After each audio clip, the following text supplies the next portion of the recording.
My name is James Cox. I'm the College Archivist and Deputy Curator of Portraits. I've been here 17 years. I feel very privileged in many ways to be here as part of this institution that's been around for so long.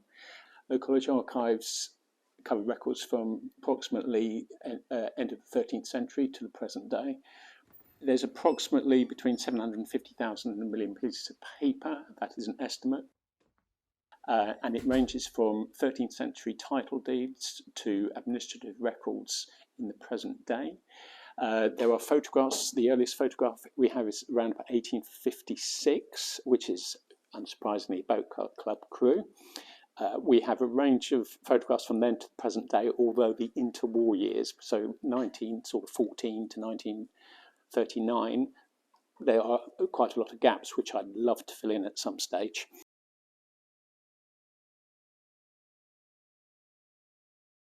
We have maps of all the estates. The college has had records of estates ranging from Northumberland down to Dorset, up to East Anglia, down to London.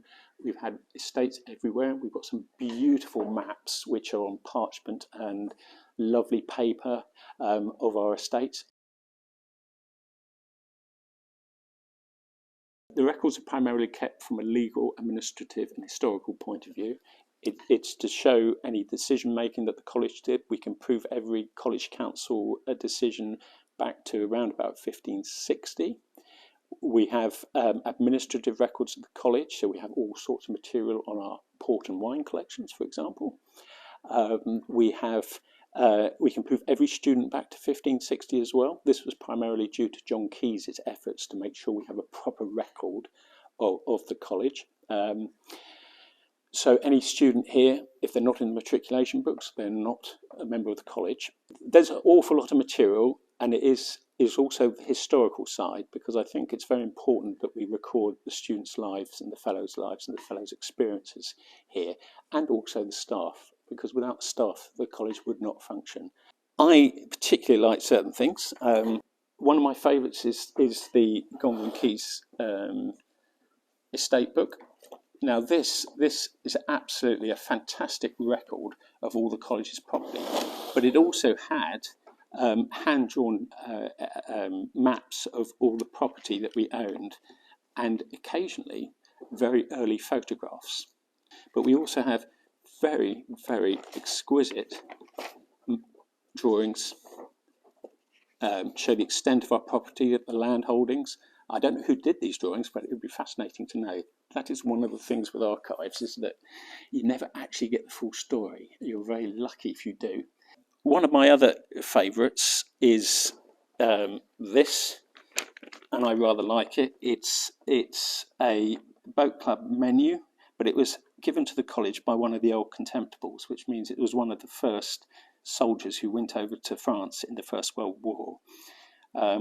And I think it's the note with it that makes it extra special, as well as the wonderful detail. One of my particular favourites, but for a sad reason, is this. This is the hockey club, the hockey team from around about 1911. The sad thing on this picture is 5 of the chaps here died in the First World War, which is quite a significant number, and it's really sad, and it's right that we should remember them.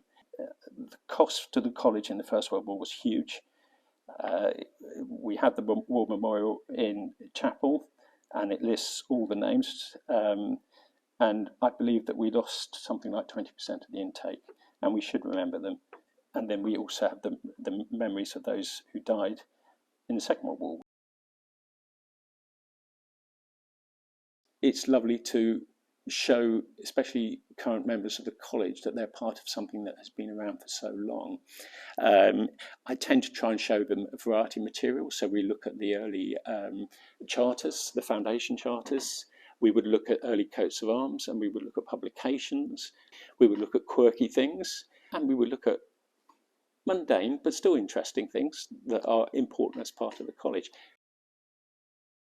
I would like to try and encourage people to donate. We do want a record of the life of the college and people's experiences. I'm looking for primarily any correspondence that they have about their life at the college, any photographs, any events they went to that they want to make sure the archives remembers. I want to have anything on their life in the college, all their experiences. I can't obviously take every single person's, but we want to sample the experience of members of the college. If we do want digital records, then we have to decide how we store them, how we make them accessible. What I like is actually when you see all the sort of variety of people that have come to the college, it is all sorts.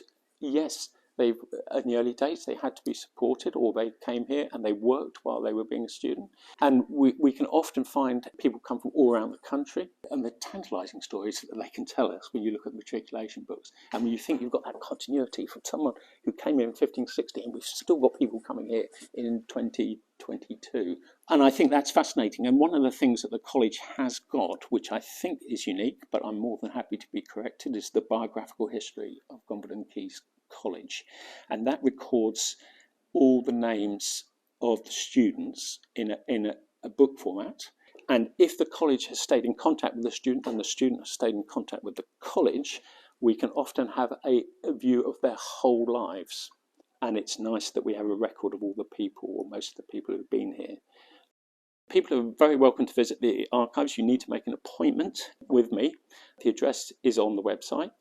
But I still think you need to see the originals and the sort of romance of seeing the originals and actually having that association with the past, which after all is one of the strengths of Quays.